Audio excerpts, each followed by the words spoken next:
السلام علیکم ناظرین، میں آپ کو اپنے اس چینل پر خوش آمدید کہتا ہوں اور پلیز ویڈیو دیکھنے سے پہلے نیکی سمجھ کر ہماری بھی تھوڑی سی مدد کر دیں کہ ہمارے چینل کو لازمی سبسکرائب کر دیں۔ خواب کی تعبیر بتانے سے پہلے میں آپ کو خواب کی تعبیر کے بارے میں حضرت علی علیہ السلام کا فرمان بتانا چاہتا ہوں، کیونکہ بہت سے لوگ کہتے ہیں کہ خواب جھوٹے ہوتے ہیں اور ہمارے اسلام میں خواب کی تعبیر بتانا گناہ ہے، جبکہ حضرت علی علیہ السلام فرماتے ہیں کہ اگر مومن کوئی خواب دیکھے تو اس کی تعبیر جاننی اس پر واجب ہے تاکہ نیک خواب سے خوشی حاصل ہو اور برے خواب سے امن میں رہے۔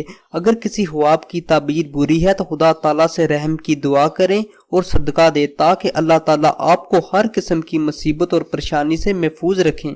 ناظرین، آج میں آپ کو خواب میں چاول دیکھنے کی تعبیریں بتاؤں گا۔ خواب میں چاول دیکھنا تجارت یا کاروبار میں ترقی ہونے کی علامت ہے۔ خواب میں چاول پکے ہوئے کھانا خیر و برکت پانے، دلی مراد پوری ہونے اور حصول نعمت کی علامت ہے۔ خواب میں چاول دودھ کھانا تندرستی، دریا دلی اور دولت مندی ہاتھ آنے کی علامت ہے۔ خواب میں چاول دہی کھانا رنج و غم میں مبتلا ہونے اور تکلیف اٹھانے کی دلیل ہے۔